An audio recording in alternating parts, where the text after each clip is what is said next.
ვუყურებთ, მაგრამ ვერ ვხედავთ. ვამჩნევთ, მაგრამ ვერ იდებით. ვპირდებით, მაგრამ გვავიწყდება. დროა შევიცვალოთ მენტალობა. დროა გავიგოთ მათზე მეტი და ვუთხრათ, ჩვენ აქ ვართ. ფართომასშტაბიანი სოციალური რადიო პროექტი იმედზე. ნინო მეუნარგიასთან ერთად. ჩვენ აქ ვართ.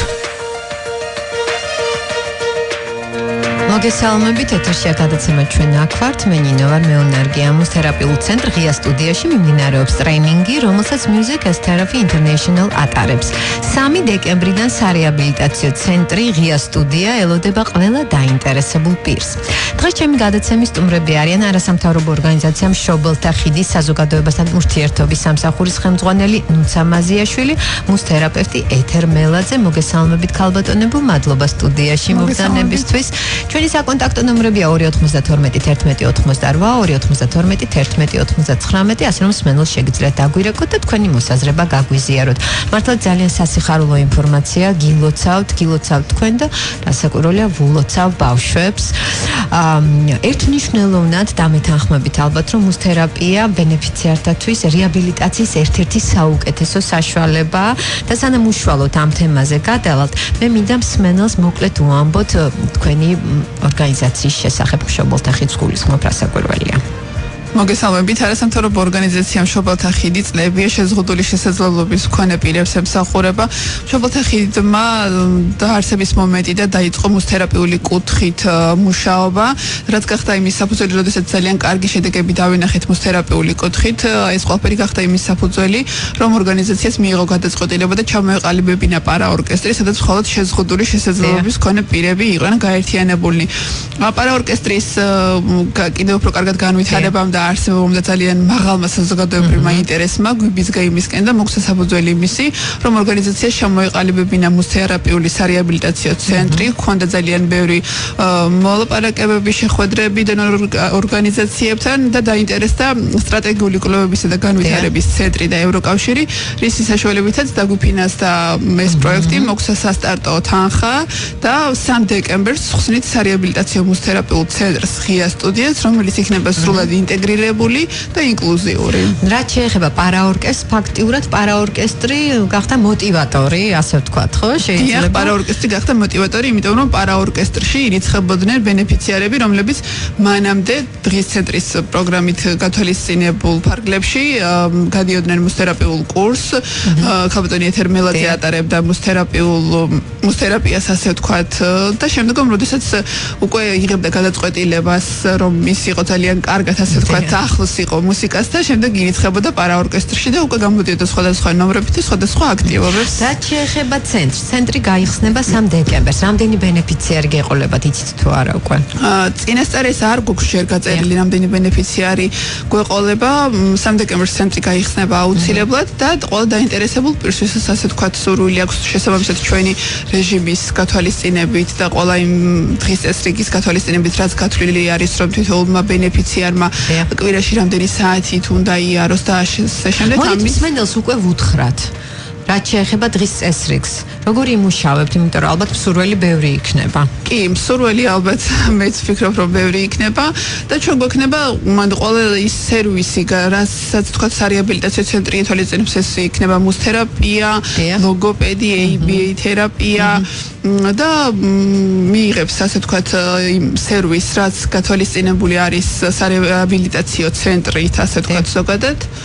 და ყველა სერვისს მიიღებს თქვათ სხვა უფრო კონკრეტული ინფორმაცია, საფასურის, ასე შემდეგ ამ ყველაფრის შესახებ შემიძლია ეთერს გარეთ მობილურის ნომერი დავტოვოთ და დაინტერესებული პირი ასე ვთქვათ დაგვიკავშირდეს. ვის შეიძლება ცენტრში მოსვლა? იმიტომ რომ თქვენ თქვით, რომ ყველასთვის მუსთერაპიის ცენტრის კარები ღია. დიახ, ანუ მუსთერაპიულ ცენტრში ყველას შეიძლება მოსვლა, იმიტომ რომ ის არის სრულად ინტეგრირებული, ანუ ნებისმიერ დაინტერესებული პირი აქვს, ასე ვთქვათ, არ აქვს მნიშვნელობა, არ არის მხოლოდ არასრულ წლოვნებზე, მხოლოდ მცირე წლოვნებზე გათვლილი. ნებისმიერი პირი, რომ ეს შეიძლება იყოს შეზღუდული შესაძლებლობის მქონე, აუტისტური სპექტრის, დაუნის სინდრომის მქონე ბენეფიციარი, ეტლით მოსარგებლე, ნებისმიერ პირს შეიძლება გარემო არის ადაპტირებული. ნებისმიერ პირს შეიძლება მონაწილეობა, ასევე რომელიც შეიძლება იყოს დაინტერესებული პირი, რომელიც არ არის შეზღუდული შესაძლებლობის მქონე. იქიდან გამომდინარე, რომ ინტეგრირებულია ეს ცენტრი. ინტეგრირებულია, შეიძლება არ იყოს ასე ვთქვათ შეზღუდული შესაძლებლობის მქონე პირი, მაგრამ თვლიდეს, რომ რაღაც ვთქვათ კომპლექსები აქვს, რაღაც კომუნიკაცია უჭირს, ვთქვათ სხვა თუნდაც იგივე ტელევიზიასთან, თუნდაც იგივე ინტერვიუს შეწერით, რომ ამ შემთხვევაშიც სარეაბილიტაციო ცენტრი თავაზობს სერვისს, რომ გაიხსნას ასე ვთქვათ პირი. კარგით, ქალბატონო ეთერ. მოდით ვისაუბროთ მუშაობის პრინციპზე, იმიტომ რომ როდესაც საუბარია შეზღუდულ შესაძლებლობებზე, როდესაც საუბარია მუსთერაპიაზე, ამის გამოცდილება თქვენ უკვე გაქვთ თან ძალიან დიდი გამოცდილება, თუნდაც ახლა პარაორკესტრი, ნახეთ რომ ამ პარაორკესტრმა მართლაც მოდით პირდაპირ თქვა ძალიან გაამართლა, იმიტომ რომ იყო ალბათ რაღაცა კითხვის ნიშნები ხო საზოგადოებაში, რომ შეძლებენ თუ არა ეს ბავშვები და ფაქტია შეძლეს კი არა, ძალიან კარგად შეძლეს. მინდა მუშაობის პრინციპზე თქვენ ისაუბროთ. ეს დღის ცენტრის თუ საერთოდ ზოგადად და მე რასაკურა დღის ცენტრზე გადავალთ უშუალოდ. ნუ მუშაობის პრინციპი ესეთია საერთოდ, როცა ბავშვი მოდის, ხდება დაკვირვებები და იმის შეფასება და იმის მიხედვით ხდება პროგრამის შედგენა და ინდივიდუალური მუშაობა. ნუ მუსთერაპევტის ბუნებრივია პროფესიონალები არიან გუნდი და უნდარის მიხედვით, რაც მისთვის საინტერესოა, ეს ნაბიჯ მიდიან ბავშვები განვითარებით. ზოგი უფრო ადრე მიდის, ზოგი უფრო ნელა და ერგება მე რომელიღაც ინსტრუმენტს, რომელიც მისთვის უფრო საინტერესოა, ამ ინსტრუმენტის დაუფლება ხდება, ვოკალოთერაპიას ხდება და აი ესე ბავშვი დაკვირვების შედეგად მის წარმატებების და თუნდაც თავდაჯერებულობის შემდეგ ხდება უკვე წარმატებების მიღწევა. და რაც შეეხება ასაკს, ანუ არის ასაკობრივი ზღვარი. ასაკობრივი ზღვარი ჩვენთან დღის ცენტრში არის 6 წლიდან ბავშვი და შემდეგ უკვე ნებისმიერი და ეს არის და რამდენად შეთანხმებულად მუშაობენ ისინი, როდესაც დაუშვათ არის 6 წლის, 8 წლის და 15 წლის ბენეფიციარი. ხო, აქ ხო პარაორკესტრია საუბარი, კონკრეტულად ახლა ამ თემაზე ვსაუბრობ. სანამ პარაორკესტრში ბავშვი მოხდება, მანამდე არის ჯგუფებში, ან ინდივიდუალურად მუშაობს. ისე რომ ბავშვი უკვე შეთვისებული იმ რეჟიმს, იცის ყველაფერი და უკვე აი ორკესტრში უკვე ხდება ზუსტად აი საზოგადოებასთან სოციალიზაციას. ის უკვე ეჩვევა იმ მიკროსოციალურ გარემოში თავის წარმოჩენას, ღვთისაზრისგან გათვალისწინებას, მოსმენას, თავის წარმოჩენას და ეს ყველაფერი ხდება ზუსტად პარაორკესტრში. რაც შეეხება ინსტრუმენტებს, ეს ბავშვები თავად ირჩევენ თუ თქვენ ეხმარებით? ესეთ არის მომენტები, რომ თვითონ ირჩევენ და თვითონ აქვთ სურვილი რომელიღაც ასე, მაგრამ ჩვენც ვაკვირდებით გუნდი რომელი ინსტრუმენტი უფრო ეხერხება, რომელი უფრო კარგად გამოდის, ისე რომ ინსტრუმენტის მიღება არის ორივე მხრიდან. ჩვენას უნდა უნდოდეს ინსტრუმენტი და ჩვენს უკვე ვიცით რომ იმ ინსტრუმენტს უფრო კარგად დავუკრავს ვიდრე მეორეზე. ეხლა რაც შეეხება გუნდს, მე მაინტერესებს რამდენი ადამიანი მუშაობთ ბავშვებთან? ბავშვებთან მუშაობთ 15 და 15-ვე მუსთერაპევტი, ანუ არის ფსიქოლოგი, სპეციალური პედაგოგი, არის ოკუპაციური თერაპევტი, არის AB თერაპევტი, ეს ყველა კატეგორია მუშაობს. კარგით, პარაორკესტრის გამოცდილება უკვე არის და რამდენად მიიღო საზოგადოებამ? საზოგადოება მე ვფიქრობ, რომ ძალიან ხაზგა მაინტერესებს.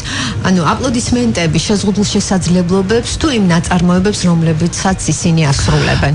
ესეთ მე მგონია რომ უფრო მინდა იმედი მქონდეს რომ სწორედ ნაწარმოებებს. იმიტომ რომ აი მოულოდნელია ხოლმე მათთვის რომ მოისმენენ ამ შესრულებას, ეს უკვე ჩანს მსმენელზე რომ ესეთი მოულოდნელი და ის არის რომ მე მგონია აღარებთ არის შეზღუდული შესაძლებლობა. კარგით, როდესაც საუბრობთ ნაწარმოებებზე, შერჩევა როგორ ხდება? ანუ თქვენ ბავშვებთან ათანხმებთ თუ თქვენ თავად სთავაზობთ? თვალისწინებთ დაუშვათ მათ სურვილებს. აუცილებლად ვითვალისწინებთ, ჩვენ ვასმენინებთ, ან თვითონ ხანდახან უნდათ რაღაც შესრულება, ისე რომ ჩვენ გუნდი მუშაობთ ერთად, ბავშვებთან ერთად. დიახ, მე დასაწყისშივე აღვნიშნე და თქვენც მეთანხმებით იმაში, რომ მუსთერაპია არის რეაბილიტაციის საუკეთესო საშუალება. ნუ ფაქტიურად პარაორკესტრი უკვე გადავა ამ ახალ ცენტრში.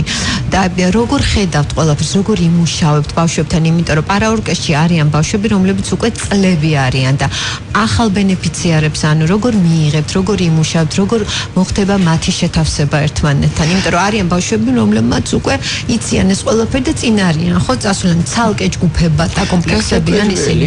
ახალი ბავშვები არის ინდივიდუალური მუშაობა იქნება ასევე ჯგუფური მუშაობაც და ეს ყველაფერი ინდივიდუალურად გააჩნია, როგორ ვითარდება ბავშვი. და იმის მიხედვით მოხდება გადანაწილება. ჯერ ინდივიდუალური მუშაობის შედეგად დავინახავთ საჭიროებებს, განვითარება, შეფასებები მოხდება თანდათანობით მუშაობის პერიოდში და შემდეგ მცირე ჯგუფება და შემდეგ უკვე თუ ყველაფერის გავლილი იქნება და ბავშვისთვის ეს უკვე შესაძლებელი იქნება რომ მან კომფორტულად იგრძნოს თავი და არ კონდეს დისკომფორტი, ეს უკვე გადავა კარგით, ნუ ამჟამად მიმდინარეობს ტრენინგი, რომელსაც Music Therapy International ატარებს. და მაინტერესებს ვინ არიან ეს ადამიანები? Music Therapy არის საერთაშორისო მუსთერაპევტთა ასოციაცია, რომელმაც როდესაც ორგანიზაცია დაარსდა და დაიწყო მუსთერაპიული კუთხით, ასე თქვათ, აქტივობა დასაწყისში, როდესაც დაარსდა, გვაჩუქა გარკვეული სახის მუსიკალური ინსტრუმენტები. ისინი ყოველ წელს ჩამოდიან საქართველოში და ატარებენ ტრეინინგებს ჩვენს არასამთავრობო ორგანიზაციაში და ამ ეტაპზეც ჩამოვიდნენ ორი ტრენერი არის ჩამოსული, ისინი არიან ისაბელ ბედფორდი და ჯენი ლასი, რომლებიც მუსთერაპევტებთან და სპეცპედაგოგებთან, რომლებიც გააგრძელებენ სარეაბილიტაციო ცენტრ ღია სტუდიაში ბენეფიციარებთან მუშაობას, ამ ეტაპზე ატარებს ტრეინინგს და უზიარებს საკუთარ ცოდნას და გამოცდილებას, აქვთ ინტეგრირებული თამაშები, აქვთ სხვადასხვა სახის სახალისო სავარჯიშოები, თეორიულ ცოდნას გადაცემენ და აი ზუსტად ამაზე მინდა აქცენტი გავაკეთოთ, რომ რა სახის ტრენინგებს ატარებენ ისინი, ანუ პარალელი რო გავატაროთ, როგორ მუშაობთ ჩვენ და როგორ მუშაობენ ისინი. ისინი ესწრებიან, უკვე წლები ესწრებიან ჩვენ მეცადინეობებსაც, ჯგუფურ და ინდივიდუალურ თითოეული პედაგოგის სესიებს, ამ თერაპიულ სესიებს, იძლევიან რეკომენდაციებს და ასევე ატარებენ მასტერ-კლასებს. ეს ერთობლივად ხდება ეს ყველაფერი, გარდა თეორიული ცოდნისა, პრაქტიკულადაც გვაჩვენებენ, როგორ შეიძლება ესა თუ ის პრობლემა ან რაღაცა გადავზლიო და თქვა რა მიზანი გვაქვს იმ ბავშვთან მივახციოთ ის. და რა შეეხება მიზანს, ანუ თითოეულზე გათვალისწინებით, ანუ როგორია მათი მუშაობის პრინციპი, თითოეული ბავშვის დაუშვათ შესაძლებლობას ითვალისწინებენ, თუ მაინც აქცენტია გუნდურ მუშაობაზე, აქცენტები რაზეა გაკეთებული? ორივე მიმართულებით არის ჯგუფური მუშაობა, მაგრამ ჯგუფურ მიმართულებაში შეიძლება ვიღაცა ინდივიდი იყოს და რაღაც სხვა პრობლემით იმას ხანერად მიუდგე მომენტში და ასევე ინდივიდუალური მუშაობით ისე რომ ჯგუფური მუშაობაზე ხდება ტრენინგები და ინდივიდუალური მუშაობაზეც. ნუ რამდენი ხანი რაც გრძელდება ეს ტრენინგი? ეს ტრენინგი ერთი კვირა არის მიმდინარეობს ჩვენს დღის ცენტრში და დღეს სრულდება ეს ტრენინგი.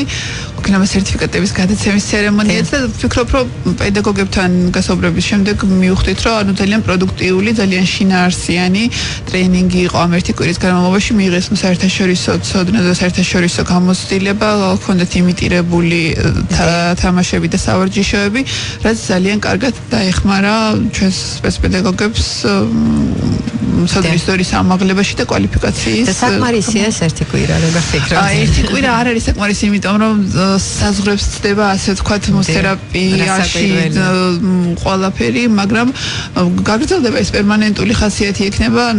წეგანაც ვთქვი, რომ წელიწადში ერთხელ ისინი ჩამოდიან და ატარებენ ტრეინინგებს ჩვენთან, თანამშრომლობთ, მეგობრობთ, ახლო ურთიერთობა გვაქვს ამ საერთაშორისო მუსთერაპიულ ცენტრთან. და თუ ის რეაბილიტაციო ცენტრი და მიმდენი მაქვს რომ აუცილებლად რეაბილიტაციო ცენტრი გააგრძელებს მუშაობას, ისინი პერმანენტულად ჩამოვლენ, ჩაატარებენ ტრეინინგებს, გაუზიარებენ გამოცდილებას და შემდეგ უკვე ალბათ გავცვლით გამოცდილებას. ეხლა რაც შეეხება გამოცდილების გაცვლას, ჩვენთვის უმნიშვნელოვანესია რასაკვირველია უცხოელი პარტნიორების გამოცდილების გაზიარება და მაინტერესებს ისინი თუ სწავლობენ რამეს ჩვენგან. ისინი სწავლობენ რაღაცებს, დიახ, მაგრამ ნუ ინგლისთან არიან ესენი ჩამოსული ასე ვთქვათ და ჯერ ჩვენ სწავლობთ ასე ვთქვათ მათგან ყველაფერს. არა, ესე ყოფილა შემთხვევა, როცა ვთქვათ შემიტარებია სესია და უთქვია ვთქვათ ჯენს რომ მე რა საინტერესო ამას მე გამოვიყენებ ჩემს პრაქტიკაში. ისე რომ ურთიერთის არის. კარგი, ჩვენ ამ თემაზე საუბარს რეკლამის შემდეგ განვაგრძობთ, ასე რომ დაგველოდეთ. ფართომასშტაბიანი სოციალური რადიო პროექტი იმედზე. ნინო მეუნარგიასთან ერთად. ჩვენ აქ ვართ. მეკლავ მოგესალმებით, ეთერშია გადაცემა ჩვენ აქ ვართ ნინო ვარ მეუნარგია, მუსთერაპიულ ცენტრ ღია სტუდიაში მიმდინარეობს ტრეინინგი, რომელსაც Music as Therapy International ატარებს. 3 დეკემბრიდან სარეაბილიტაციო ცენტრი ღია სტუდია ელოდება ყველა დაინტერესებულ პირს. დღეს ჩემი გადაცემის სტუმრები არიან არასამთავრობო ორგანიზაცია მშობელთა ხიდის საზოგადოებასთან ურთიერთობის სამსახურის ხელმძღვანელი ნუცა მაზიაშვილი, ამავე ორგანიზაციის მუსთერაპევტი ეთერ მელაძე. მსმენელს ჩვენ საკონტაქტო ნომრებს შევახსენებ 292 11 82 292 11 99 შეგიძლიათ დაგვირეკოთ და ჩვენ სტუმრებს თუ რამე გაინტერესებთ დაუსვათ შეკითხვები, ისინი მზად არიან ყველა კითხვაზე პასუხი გაგცეთ. ჩვენ გადაცემის პირველ ნაწილში უკვე ვისაუბრეთ მუსთერაპიულ ცენტრზე. მართლა ძალიან კარგი წამოწყება, მისასალმებელია. იქიდან გამომდინარე ერთ რამეში ყველა ვთანხმდებით, რომ მუსთერაპია არის ბავშვთა, როდესაც საუბარია კონკრეტულად შეზღუდულ შესაძლებლობებზე, მათი რეაბილიტაციის ერთ-ერთი საუკეთესო საშუალება. ისიც აღნიშნეთ, რომ პარაორკესტრი ფაქტიურად მოტივატორი გახდა იმისა, რომ მუსთერაპიის ცენტრი ჩამოყალიბებულიყო. ამჟამად მიმდინარეობს ტრენინგები და როგორც თქვენ ახსენეთ, ტრენინგი უკვე დასრულდება და მუსთერაპიის ცენტრი იხსნება 3 დეკემბერს. მაინტერესებს, არის თუ არა ცენტრი ინტეგრირებული? Basically, ცენტრი არის ინტეგრირებული, აქ შეუძლიათ მოსვლა ნებისმიერი შესაძლებლობებს ბავშვს, ადამიანს, უფროსს და ასევე ჩვეულებრივ საზოგადოების წევრებს და სჭირდება თქვა პატარა პრობლემა, მეტყველების პრობლემა აქან, კონცენტრაციის უნარი აქ დარგოლია, უბრალოდ უნდა ფსიქორეაბილიტაცია გაიაროს, მასაც შეუძლია მოვიდეს და მიიღოს ეს სერვისი. რაც შეეხება ასაკობრივ ზღვარს. ასაკობრივი ზღვარი არ არსებობს, იმიტომ რომ იყო მაგალითები, როცა 32 წლის ადამიანი, რომელიც პრობლემური იყო და არ ქონდა ელემენტარული ემოციების გამოხატვის უნარის, მუსთერაპია ამ სესიებმა, რომელმაც მას გაიარა მუსთერაპიაში, მისცა მას უნარი ემოციების გამოხატვის და სიამოვნების, რაც უკვე შეუძლია გამოხატოს და აღგზნობინოს სხვას, რა მოსწონს და რა არ მოსწონს. ჩვენ ვამბობთ იმას, რომ მუსთერაპია რეაბილიტაციის საუკეთესო საშუალება და კონკრეტულად რა იგულისხმება ამაში? პირველ რიგში მუსიკა, როგორც თერაპია, გამოიყენება ფსიქოემოციური მდგომარეობის გაწონასწორებისთვის, გაუმჯობესებისათვის, კონცენტრაციის უნარის განვითარებისათვის, ახალი უნარების შეძენისათვის, ვიყენებთ ასევე მოტორიკის განსავითარებლად, ლოგორითმულ ვარჯიშებს. ისე რომ მუსიკა არის ჩვენთან წამყვანი, მუსიკა ეხმარება ყველა პრობლემის დაძლევაში. მუსიკა არის წამყვანი და კიდევ ერთხელ ვუთხრათ მსმენელს, გარდა ამისა, სარეაბილიტაციო ცენტრში რა სერვისებია? სარეაბილიტაციო ცენტრში მუსთერაპიული სერვისის გარდა იარსებებს ლოგოპედი, ოკუპაციური თერაპევტი, AB თერაპევტი, რომელიც ასე ვთქვათ, ყველა სერვისს შესთავაზებს ნებისმიერ დაინტერესებულ პირს, რომელსაც სურვილი ექნება მიიღოს მომსახურება სარეაბილიტაციო ცენტრისგან. თქვენ ახსენეთ AB თერაპევტი, აუტისტური სპექტრის მქონე ბავშვებისთვის. დანარჩენი?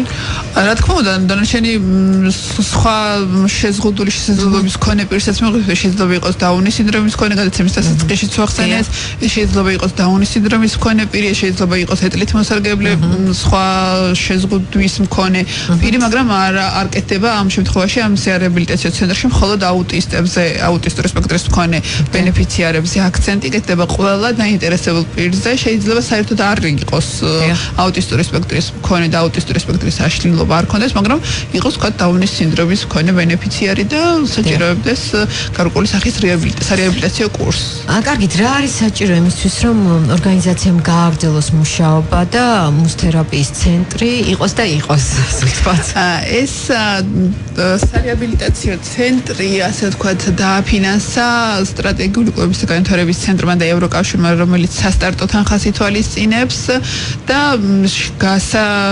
განსავითარებლად და გასაგრძელებად რომ იარსებოს და სრული სერვისი მიაწოდოს, ასე ვთქვათ, ბენეფიციარებს, ამისთვის საჭიროა სახელმწიფო სტრუქტურების, სხვა კერძო ორგანიზაციების ფინანსური მხარდაჭერა, თანადაფინანსება, მათი ჩართულობა, რომ სარეაბილიტაციო ცენტრმა გააგრძელოს მუშაობა. თქვენ მიმართეთ სახელმწიფო სტრუქტურებს. სახელმწიფო სტრუქტურებთან მერია ფინანსებს, ასე ვთქვათ, გარკვეულ სარეაბილიტაციო ცენტრებს, ჩვენ გვაქვს გარკვეული სახის მოლაპარაკებები, შეხვედრები, სამწუხაროდ ჯერ დადებითი ან უარყოფითი პასუხი არ გვაქვს არაფერთან დაკავშირებით, მაგრამ ვფიქრობთ, რომ შედგება გარკვეული სახის შეთანხმება ჩვენსა და სახელმწიფო სტრუქტურებს შორის, იმიტომ რომ მერია კლასიკური მაგალითია იმის, რომელიც აფინანსებს სარეაბილიტაციო ცენტრს ამ მიმართულებით. ერთ-ერთი მტკივნეული თემა არის მშობლებისთვის ტრანსპორტირების თემა და ამ მიმართულებით რა ხდება? ტრანსპორტირების თემა სამწუხაროდ ჩვენთვისაც მტკივნეული თემა არის, იმიტომ რომ ის მოითხოვს ძალიან დიდ ფინანსურ რესურსს, ასევე ადამიანურ რესურსს, რაც ითვალისწინებს მძღოლის დახმარებას, ასე ვთქვათ, და ამ ეტაპზე სარეაბილიტაციო ცენტრი ღია სტუდია ვერ უზრუნველყოფს ტრანსპორტირებით, თუმცა თუ ვთქვათ ექნება ორგანიზაციას ის ფინანსური რესურსი, რომ შეძლებს უკვე შემდგომში სატრანსპორტო მომსახურებასაც ჩვენ ამას აუცილებლად გავიხსენებთ. კარგით, მაინტერესებს ქალბატონეთო როგორია მოლოდინი, როგორც ბავშვების, ასევე მშობლების. ესეც სამწუხაროდ საქართველოში არ არის მუსთერაპია პოპულარული ისეთი როგორც სხვა სტანდარტული მომსახურება, მაგრამ ჩვენ ზუსტად მივდივართ ისე რომ მუსთერაპიული იყოს ალტერნატიული სერვისი და არანაკლებად პოპულარული გახდეს როგორც სხვა მომსახურების სერვისები. ჩვენ იმედი გვაქვს რომ მშობლები თვითონ დაინახავენ მუსთერაპიული სერვისის მიღწევებს და მნიშვნელობას და ვფიქრობ რომ ცოტა ხანში მუსთერაპიული სერვისი იქნება თავის. კარგი, თქვენ ბრძანეთ რომ არ არის პოპულარული, თუმცა რაც შეეხება პარაორკესტრს, ფაქტია რომ პარაორკესტრი პოპულარულია და მე მაინტერესებს აი იმ ბავშვების განწყობა, რომლებიც პარაორკესტრში არიან და მათი მშობლების. ისინი როგორ აფასებენ მუსთერაპიის ცენტრის გახსნას, ელოდებიან თუ არა? ქონიათ ამაზე საუბარი, მაგრამ ფაქტია რომ პარაორკესტრი გადავა მუსთერაპიის ცენტრში, ხო? ქონია ამაზე საუბარი და მზად არიან მშობლები და ბენეფიციარები პირიქით უფრო მეტი მოლოდინი აქვს, ასე ვთქვათ, რომ რაღაც ახალ სერვისს შევთავაზებთ. მზად არიან რამოდენიმე რა თქმა უნდა ყველა არა, იმიტომ რომ პარაორკესტრი საკმაოდ მრავალრიცხოვანია.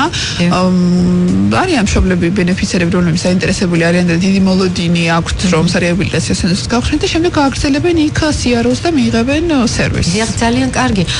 ზაფხულში მე მგონი არ მეშლება თქვენ იყავით ჩემი გადაცემის სტუმარი ქალბატონუცა და მაშინ ჩვენ ზუსტად საუბრობდით იმ მტკივნეულ თემაზე, რომ შესაძლებელი იყო პარაორკესტრი დაშლილიყო და ამჟამად რა სიტუაცია? პარაორკესტრის დაშლა როგორც ასეთი, ეხლა ანუ არ გვინდა ამის აღიარება და ჯერ არ ხდება, ანუ როგორც ასეთი რომ დაიშალოს, თუმცა თუ სარეაბილიტაციო კუთხით გადავალთ, ასე ვთქვათ, ვფიქრობ რომ პირიქით უფრო განვითარდება და არა დაიშლება და პარაორკესტრი როგორც ასეთი რომ არ იარსებებს, ამისი იმედი ასე ვთქვათ ჯერ გვაქვს რომ ეს აუცილებლად გაგრძელდება და დაშლის პირას არ იქნება. ფაქტია, როდესაც საუბარია მუსთერაპიის ცენტრზე, ხო, ლოგიკურად ასოცირდება იმასთან, რომ პარაორკესტრი მიბმულია ეს, იმიტომ რომ ჩვენ შევთანხმდით რომ პარაორკესტრი მოტივატორი იყო, რომ პარაორკესტრმა უნდა იარსებოს და რაც შეეხება ინსტრუმენტებს, რაც შეეხება ისევ პარაორკესტრის არსებობას, რა არის ამისთვის საჭირო? ანუ ცენტრი არ არის საკმარისი.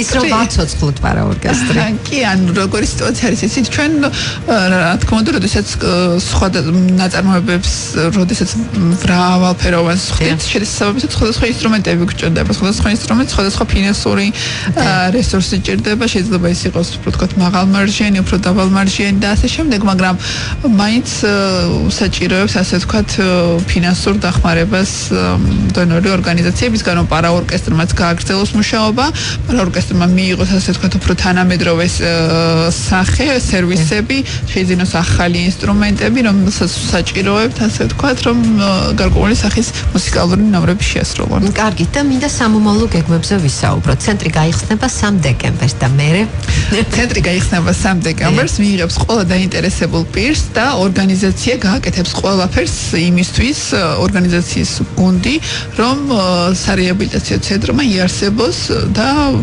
გააგრძელოს წლების განმავლობაში მუშაობა. მაღალი ხარისხი მიაწოდოს მოხმარებელს. და თქვენ შეგიძლიათ ახლა მიმართოთ მშობლებს. როგორი იქნება თქვენი გზავნილი ქალბატონუცა და ქალბატონუცა? ჩემი გზავნილი შეზღუდული შესაძლებლობის მქონე პირების, მშობლების და ჩვეულებრივი, ასე ვთქვათ, სხვა დაინტერესებული პირებისთვის და მათი მშობლებისთვის იქნება ის, რომ 3 დეკემბრიდან სარეაბილიტაციო ცენტრი ღია სტუდია ძალიან მაღალი ხარისხით, საერთაშორისო სერტიფიკატებით დაკომპლექტებული პედაგოგებით და გუნდით მოემსახურება ყველა დაინტერესებულ პირს. ქალბატონეთ ერკისმენთ? მე მინდა უთხრა ჩვენ მსმენელს, რომ ბავშვებს ვასწავლოთ მუსიკა, შეზღუდული იქნება თუ არ იქნება, ვაზიაროთ მაღალ ხელოვნებას და ის ყველა მრავალმხრივ განვითარებულ ადამიანს მიიღებს მოხალხეს. ძალიან კარგი, მე გისურვებ წარმატებებს და ფაქტია რომ ეს სასიხარულო ინფორმაცია და ვინც ახლა შემოგვერთა მსმენელს გულისხმობ მათ საყურადღებოდ 3 დეკემბრიდან იხსნება სარეაბილიტაციო ცენტრი, მუსთერაპიული ცენტრი, ღია სტუდია და ნებისმიერ მსურველს შეგიძლიათ მიბრძანდეთ. ჩემი გადაცემის სტუმრები იყვნენ არასამთავრობო ორგანიზაცია მშობელთა ხიდის საზოგადოებასთან ურთიერთობის სამსახურის ხელმძღვანელი ნუცა მაზიაშვილი, ამავე ორგანიზაციის მუსთერაპევტი ეთერ მელაძე. დიდი მადლობა, გისურვებ წარმატებებს, მსმენელს ერთი კვირით ვამშვიდობებით. დროებით, მადლობა. დიდი მადლობა. უყურებთ, მაგრამ ვერ ხედავთ. ვამჩნევთ, მაგრამ ვერ იდებით. ვპირდებით, მაგრამ გვავიწყდება. დროა შევიცვალოთ მენტალობა. დროა გავიგოთ მათზე მეტი და ვუთხრათ, ჩვენ აქ ვართ. ფართომასშტაბიანი სოციალური რადიო პროექტი იმედზე. ნინო მეუნარგიასთან ერთად. ჩვენ აქ ვართ.